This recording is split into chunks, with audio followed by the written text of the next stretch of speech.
네, 비교 시리즈 두 번째 시간입니다. 오늘도 함께 말씀을 나누려고 합니다. 오늘 본문은 여러분들이 잘 알고 있는 오병이어의 기적입니다. 아마 주일학교부터 교회를 다녔다 그러면 여러 번 들었을 설교입니다. 저는 25년간 하면서 이 설교를 몇 번 했을까? 생각보다는 많이 안 했더라고요. 생각보다는 많이 안 했는데 그러나 여러분들이 이 말씀을 딱 들었을 때 아마 듣지 않아도 얼마든지 내가 이 말씀에 대한 이해가 있다라고 생각할지 모르겠는데, 오늘은 저는 여러분들과 함께 이 본문에 등장하는 두 사람을 중심으로 두 사람을 비교하면서 하나님께서 주신 은혜가 무엇인지를 한번 살펴보도록 하겠습니다. 오늘 사건은 부족함으로부터 시작하죠. 5,000명이 모였지만 먹을 것이 없는 부족함으로부터 시작합니다. 여러분, 우리들의 인생은 모두 다 부족한 것 투성입니다. 항상 부족합니다. 그래서 우리가 입에 달고 사는 말 중에 없다, 부족하다, 안 된다, 이 말들이 가득한 세상과 이 말들을 많이 하는 나를 바라보면서 살아가고 있지 않습니까? 뭐든지 안 된다, 부족하다, 연약하다, 돈이 없다, 그런 일들을 항상 하고 삽니다. 부모들이 자식들을 보면서 하는 말이 뭐죠? 아유, 우리 아들은 공부만 잘하면 100점인데 그런 말 많이 하지 않습니까? 그러면 자녀는 뭐라 그러겠습니까? 자녀는 우리 아빠가 재버리면 나는 공부 안 해도 되는데 그렇지 않겠습니까?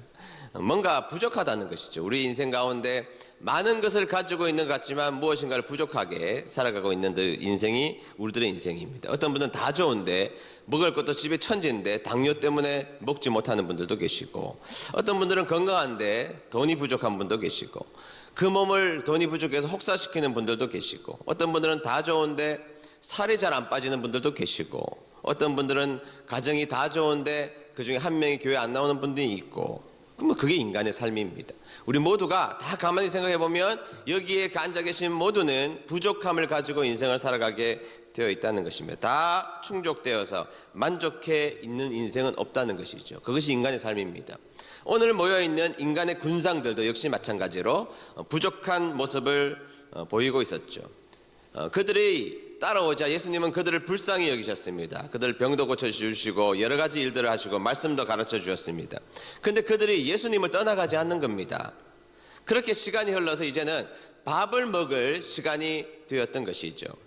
모인 사람들을 보니까 적게 모인 것도 아닙니다. 보니까 여자와 아이들은 그 당시에 계수하지 않았기 때문에 남자만 5,000명이나 모였으니까 한 15,000명 까지 모였다고 충분히 볼 수가 있고 더 많이 모였을 것입니다. 인산인해를 이루었는데 그들에게 먹을 것이 없게 되었던 것입니다. 부족한 상태가 되었던 것이죠. 여러분, 인류의 역사 가운데 큰 폭동은 언제 일어났느냐? 먹을 것이 없으면 일어납니다. 작은 정치적인 싸움과 내란, 그런 것도 있지만, 그러나 여러분, 보편적인 사람들이 폭동을 일으켰을 때 보면 먹을 것이 부족하면 폭동을 일으켰던 경우가 너무너무 많습니다. 먹을 것이 부족한 상태가 되었던 것이죠. 자, 그때 예수님과 빌립과 안드레 사이에 긴장관계가 형성되어 있는데 이 사이에서 기적이 일어나게 되는 것이지 않습니까? 자, 그리고 이 두 사람, 빌립과 안드레의 모습 가운데 우리와 누가 더 비슷한 모습을 가지고 있는가? 나는 빌립 쪽인가? 나는 안드레 쪽인가? 한번 오늘 생각해 보면서 하나님이 기뻐하신 자리에 우리 모두가 나아가는 저와 여러분 되시기를 주의 이름으로 축복합니다. 자, 첫째, 나의 계산은 하나님의 역사를 멈추게 합니다. 다 같이 읽어봅니다. 시작. 나의 계산은 하나님의 역사를 멈추게 합니다. 여러분, 내가 계산하면 될 것 같죠? 그러나 여러분, 제가 목회하면서 내가 계산해서 된 것보다는 계산한 것보다 훨씬 더 하나님의 크신 역사를 많이 봐왔습니다. 제 평생 그렇게 해왔습니다. 그런데 우리의 계산은 항상 하나님의 역사를 제한시키는 요소가 되어버리고 만다는 것입니다. 계산하는 사람들이 하나님의 역사를 제한시켜버리고 만다는 것이죠. 자, 여러분, 들판에 인산인해를 이룬 사람들을 보시고 예수님이 질문을 하십니다. 요한복음 6장 5절 말씀 읽겠습니다. 시작. 예수님께서는 눈을 들어 많은 사람이 예수께 나오는 것을 바라보시고 빌립에게 말씀하셨습니다. 이 사람들이 먹을 빵을 어디서 살 수 있겠느냐? 아멘. 자, 여러분, 성경에 보면 예수님께서 빌립을 시험코자 하셨다 이렇게 나와 있거든요. 빌립을 시험코자 하셨다. 여러분, 어느 날 하나님께서 여러분들이 이런 문제 앞에 있을 때 여러분들을 시험하시기 위한 하나님의 음성이라고 생각해 보셔야 할지도 모릅니다. 예수님이 물어보십니다. 빌립을 꼭 집어서 이야기합니다. 빌립아, 이 많은 사람들을 먹일 떡을 어디서 살 수 있느냐? 빌립을 시험하기 위해서, 그러나 시험한다는 것은 깨닫게 하기 위하여서, 성장하기 위하여서 빌립에게, 빌립아, 이 많은 사람들에게 어디서 떡을 살 수 있겠느냐라고 질문을 한 것입니다. 자, 여러분, 예수님의 질문은 where입니다. where, 어디서입니다. where이라는 질문으로 어디서 살 수 있느냐라고 분명히 물어보셨습니다. 여러분, 질문을 잘 이해해야 답을 잘할 수 있죠. 그런데 여러분, 빌립이 이 질문을 딱 받자마자 눈날을 굴리고 머리를 막 굴립니다. 그리고 이런 답을 내놓습니다. 7절 말씀 읽도록 하겠습니다. 7절 말씀 시작. 빌립이 예수님께 대답했습니다. 여기 있는 한 사람 한 사람이 빵을 한 입씩만 먹는다고 해도 그 빵을 사려면 200데나리온은 있어야 할 것입니다. 아멘. 자, 예수님, 여기 모인 사람들이 5,000명입니다. 그것도 여자와 아이를 빼고 계산한 것입니다. 그런데 한 사람씩 한 입만 이 떡을, 빵을 먹으려고 해도 약 200데나리온이 훨씬 더 부족합니다. 이렇게 이야기를 했던 것이 있죠. 다시 말하면 지금으로 약간 환산해보면 약 2천만 원에서 3천만 원이 없습니다. 지금 이렇게 이야기를 했던 것입니다. 인간 계산기였던 빌립은 순간적으로 계산이 굉장히 빨랐고 치밀했고 명성했고 똑똑했고 그런 사람이었던 것입니다. 한눈에 보기에 딱 어떻게 하는 것이 옳으냐? 당장 200데나리온이 부족하다고 이야기를 하면서 견적서를 내고 또 한편에는 마이너스 통장까지 예수님에게 들이밀었던 것입니다. 견적서를 빨리 뽑아서 마이너스 통장까지 내어밀며 하는 이야기. 예수님, 돈은요 이렇게 많이 들고요 우리는 돈이 없습니다. 그 얘기입니다. 예수님, 견적서는 이만큼 나왔는데 이 견적서를 감당할 우리의 통장은 마이너스 통장입니다. 돈이 없습니다.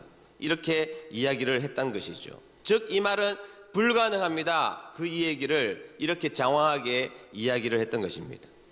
정확하죠? 예수님 돈 없지 않아요? 논리적이죠? 현실 파악과 늘 능력이 빠르죠? 예측이 가능한 일을 지금 하고 있는 것이죠? 세상에서는 이런 사람들을 똑똑한 사람이라고 부를지 모르겠습니다. 그러나 여러분, 빌립은 예수님의 질문 앞에서 자기 생각만 가득 집어 넣은 것에 불과하다는 것입니다. 왜냐하면 여러분, 예수님의 질문으로 다시 돌아가면 예수님은 어디서 살 수 있겠느냐? where로 물어보셨어요. 그런데 빌립의 대답은 how much에 대한 대답을 하고 있더라는 것입니다. 분명히 예수님은 어디서 살 수 있느냐? 그러면 어디서에 대한 답만 이야기하면 되는데 빌립의 대답은 어디서는 다 빠져버리고 말았던 것입니다. 예수님의 질문이 하나도 중요하지 않은 겁니다. 빌립은 그냥 자기의 생각과 이성적인 판단과 자기의 현실 파악 능력이 훨씬 더 중요하다고 생각했던 것입니다. 예수님, 질문이 틀린 것입니다. 어디에서가 중요한 것이 아니라 얼마인가가 훨씬 더 중요한 문제입니다. 이렇게 말하고 나선 사람이 빌립이었다는 것입니다. 여러분, 빌립이 한 중요한 실수는 뭐냐? 하나님을 믿는 사람에게 상수인 예수님을 빼놓고 생각했다 이 말이에요. 하나님을 믿는 사람에게는 상수인 예수 그리스도 하나님을 쏙 빼놓고 수많은 변수를 갖다 대면서 하지 못하겠다라고 이야기를 했다는 것입니다. 이게 왜 한심하냐? 여러분, 빌립이 1장에 부름을 받고 2장에 보면 물이 포도주가 된 것을 봤습니다. 4장에 보면 어떤 신하의 아들이 죽게 된 것을 살려준 것을 보았습니다. 5장에 보면 베데스다 연못에 38년 된 병자를 살리는 것을 예수님이 살리시는 것을 빌립이 봤다고요. 안 본 게 아니란 말이죠. 우리 은혜 드림교회 38년의 역사를 여러분들이 보셨단 말이죠. 안 본 게 아니란 말이에요. 그런데 다시 현실로 돌아와 보면 내 이성이 작동하고 내 계산이 작동하여서 안 된다는 거예요. 여러분, 내 계산과 이성을 훨씬 더 넘으시는 그 모습을 빌립은 이미 눈으로 확인했습니다. 그런데 현실의 문제에 다시 돌아와 보니까 다시 계산하고 있더라는 거예요. 분명히 하나님, 내가 계신 하나님이 내 인생의 상수가 되시고 그분을 내가 붙들고 있으니 내 인생엔 분명히 의미 있는 인생이 될 것이라는 것을 믿어야 되는데 현실의 문제 앞에서는 다시 한 번 더 예수님을 변수로 두고 다시 계산기를 두드리며 철저하게 그렇게 살아가는 빌립 있더라는 겁니다. 빌립. 계산이 안 나오는데 예수님 돈을 어디서 구합니까? 질문이 틀리셨다니까요, 예수님. 여러분, 이런 사람들이 한 번만 그러면 좋은데 습관적으로 할 수 있다. 습관적으로. 그리고 습관적으로 하면 나의 삶, 우리 교회의 삶, 교회의 능력, 나의 능력, 가족의 능력 다 제한합니다. 여러분, 계산대로만 되면 어떻게 하나님의 위대한 역사하심이 이때까지 있었겠습니까? 계산하는 사람들끼리만 모였으면 어떻게 위대한 일들이 이루어졌겠습니까?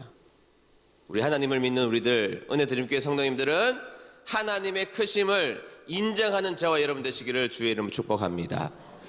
자, 둘째, 작은 가능성일지라도 예수님께 가져오는 것이 믿음입니다. 다 같이 읽어봅니다. 시작. 작은 가능성일지라도 예수님께 가져오는 것이 믿음입니다. 네, 빌립이 계산기 두드릴 때 옆에 있었던 제자 안드레가 한 행동이 있습니다. 그게 뭐냐? 8절에서 9절이에요. 8절에서 9절 읽어봅니다. 시작. 그때 예수님의 제자 중 한 사람인 시몬 베드로의 동생 안드레가 말했습니다. 여기 사내아이 하나가 가지고 온 작은 보리빵 5개와 작은 물고기 2마리가 있습니다. 하지만 이것만 가지고 이렇게 많은 사람을 어떻게 먹이겠습니까? 아멘. 여러분, 예수님과 빌립의 질문과 대답 가운데 아마 제자들 사이에서 썰렁해졌을 겁니다. 그런데 또 이런 사람이 필요하죠. 오지랖 넓은 사람. 안드레가 오지랖이 굉장히 넓은 사람입니다. 그렇게 막 분위기가 썰렁할 때 안드레가 가만히 주위를 쳐다보니까 도시락을 들고 있는 아이의 도시락을 보게 되었습니다. 보리떡 5개와 물고기 2마리가 들어있는 도시락을 발견했습니다. 안드레도 압니다. 뭘 아느냐? 이거 가지고는 택도 없다는 것을. 그냥 예수님에게 예수님 이거 가지고 뭐 하겠습니까? 이렇게 말하잖아요. 그러니까 안드레도 생각이 없는 것은 아닙니다. 그러니까 이것 가지고 뭘 하시겠습니까? 라고 말은 하지만 그러나 안드레의 장점은 지극히 작은 것 하나일지라도 주님께 가져가 보자는 겁니다. 여러분, 이게 안드레의 믿음이에요. 제가 이것을 과장했다고 생각하지 마십시오. 요한복음 12장에 가보면 헬라 사람들이 예수님을 찾아옵니다. 빌립에게 찾아가요. 왜 빌립에게 찾아가느냐? 빌립이 헬라 이름이거든요. 근데 이름은 헬라 이름인데 헬라를 하나도 못해요. 막 당황하고 버벅했던 이 빌립이 어쩔 줄 몰라 하니까 오지랖 넓은 안드레가 이 사람을 바로 데리고 예수님에게 직행시킵니다. 예수님과 만나게 해요. 오병이어의 도시락을 예수님과 만나게 한 사람 안드레입니다. 요한복음 뒤에 12장에 나오는 내용은 헬라 사람들이 예수님 만나고 싶을 때 빌립은 주저했습니다. 그런데 안드레가 예수님하고 만나게 해줬던 사람이에요. 예수님과 만나면 된다. 예수님과 만나면 무슨 일이라도 벌어진다. 예수님을 만나면 예수님이 해결하실 것이다. 믿었던 겁니다. 당시 유대인들은 편협한 생각을 가지고 있었기 때문에 헬라인을 예수님에게 인도할 이유가 없다고 생각했습니다. 선민 사상에 빠져 있었기 때문에. 그런데 안드레는 그런 생각 같은 게 별로 없어요. 단순해요. 그냥 심플합니다. 그냥 이 문제 예수님께 가면 된다. 그냥 이 문제 예수님을 만나게 해주면 된다. 이 사람 예수님 만나면 해결된다. 믿었던 것입니다. 여러분, 믿음은 예수님과 연결시키는 겁니다. 따라하겠습니다. 믿음은 예수님과 연결하는 것입니다. 기도로, 말씀으로, 찬양으로, 예배로 예수님과 연결시키는 겁니다. 여러분, 믿음은요, 완벽한 내 인생의 항해 지도를 가지고 살아가는 게 아닙니다. 어떻게 될지 어떻게 알아요? 그냥 작은 돛담배를 타고 예수님께서 인도하시는 한 걸음씩만 가는 겁니다. 한 걸음씩. 여러분, 찬송가에 주께로 만 걸음씩 아니잖아요. 주께로 한 걸음씩 한 걸음씩. 성경 찬송가의 작식자들이 워낙 천재입니까? 한 걸음씩 한 걸음씩. 계산을 만 걸음씩 하니까 계산을 하는 겁니다. 한 걸음씩 그냥. 여러분, 우리 인생을 살다 보면 잘 들으세요. 불가능으로 위장된 위대한 기회를 수없이 만납니다. 다시 한번 더 말해볼게요. 불가능으로 위장된 위대한 기회를 만납니다. 내가 가지고 있으면 불가능이지만 예수님과 연결되면 위대한 기회가 될 줄로 믿습니다. 여러분, 솔직히 하나님과 연결된 인생을 살면 아프죠. 그래도 사는 것이고, 고달파도 살 수 있는 것이고, 문제도 하나님의 인도하심 속에 있으면 그 문제도 나중에 지나가고 나면 간증이 되고 기적의 요소가 될 수 있다라고 믿는 것입니다. 하나님과 연결된 인생, 예수님하고 연결된 인생, 그런 인생이 저는 우리 은혜드림교회 성도님이 되었으면 좋겠습니다. 옛날에 레이건 대통령, 미국 대통령 가운데 20세기 최고의 대통령이라고 칭송받은 적이 있습니다. 뭐 중간에 좀 나중에 다른 평가도 있었지만 한동안 그랬습니다. 그 당시 미국이 너무 잘 나갔죠. 그때 영국의 수상이었던 마가렛 대처가 그러더라는 겁니다. 내가 레이건을 만나보니 영화배우 출신이고 뭐 그렇게 똑똑한 사람도 아닌데 어떻게 저렇게 정치를 잘할까? 가만히 그의 탁월함을 보니 자기는 똑똑하지 않지만 어떤 문제가 생기면 어디서 물어봐야 될지를 정확하게 알더라, 이렇게 말해요. 이 문제를 누구에게 물어보면 정확하게 해답이 나올지를 정확하게 잘 아는 사람이 레이건이었더라. 어디에 연결시키면 되는지를 알더라. 세계 최고의 강대국 대통령도 어디에 연결시키느냐에 따라서 능력이 나타나는 것입니다. 여러분, 주님의 일을 무슨 돈 많은 사람, 똑똑한 사람이 했습니까? 꼭 그렇지만은 않아요. 헌금도 돈 많은 사람들이 할 것 같은데 꼭 그렇지만은 않더라고요. 교회 일도 능력이 많은 사람이 할 것 같은데 꼭 그렇지만도 않아요. 누가 하느냐? 있든 없든 하나님하고 연결된 분이 하시더라고요. 기도도 그렇고 찬송으로 연결되어 있고 말씀으로 연결되어 있고 하나님 딱 연결되어 있는 사람들은 믿음이 있으니까 하나님의 위대한 일들을 감당해내더라는 것입니다. 우리 은혜드림교회 성도 여러분, 좀 심플하게 생각하세요. 하나님하고 연결되면서 내가 살아난다. 하나님과 연결되면 불가능으로 위장된 위대한 기회를 내가 이룰 수 있다 라고 믿게 되기를 바랍니다.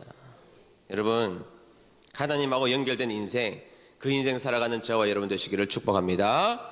셋째, 결국 우리의 도움의 근원을 정확하게 정하고 인생길을 걸어가야 한다는 것이죠. 다 같이 읽어봅니다. 시작. 결국 우리의 도움의 근원을 정확하게 정하고 인생길을 걸어야 합니다. 네, 오늘 빌립과 안드레를 살펴보았습니다. 여러분, 누가 더 합당하고 누가 더 하나님이 원하시는 대답을 내놓았나요? 오늘 이 본문에서는 당연히 안드레죠. 안드레. 예수님과 문제와 연결시킨 안드레가 훨씬 더 위대한 신앙인이었다는 것입니다. 자, 그러면 다시 예수님의 질문으로 돌아가 보자는 거예요. 예수님이 빌립에게 하신 질문이 뭐죠? 어디서 구할 수 있니? 그렇죠.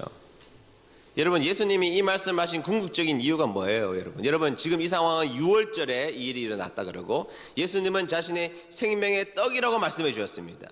여러분, 예수님이 이 말씀을 하시고 오병이의 기적을 일으키셨던 궁극적인 이유가 뭐냐? 너 인생에 문제가 있을 때 어디로 가야 하니? 이 질문을 정확하게 말하면 공급은 어디로부터 오니? 이 질문을 하신 거예요. 그럼 간단하죠. 예, 주님, 지금 상황은 마이너스 통장이고 이 여기에 모이는 사람 엄청나게 많지만 이 모든 공급은 주님께로 옵니다. 이렇게 말하면 되는 거예요. 우리는 우리 인생을 살면서 이 사실을 붙들고 살아야 할 줄로 믿습니다. 여러분, 그동안 여러분 믿고 여러분 마음대로 다 해보셨잖아요. 그래서 뭐가 됐습니까? 여러분 예측해서 주식도 투자해봤잖아요. 남아있습니까? 깡통 계좌 뭐 이런 거 남아있죠. 남아있습니까? 여러분들이 계획하고 준비해서 다 해보셨잖아요. 뭐가 남아있습니까 지금? 여러분, 시편 121편 1절 너무 잘 아시죠? 이렇습니다. 내가 산을 향하여 눈을 들리라. 나의 도움이 어디서 올고, 그러죠. 어디서 올고.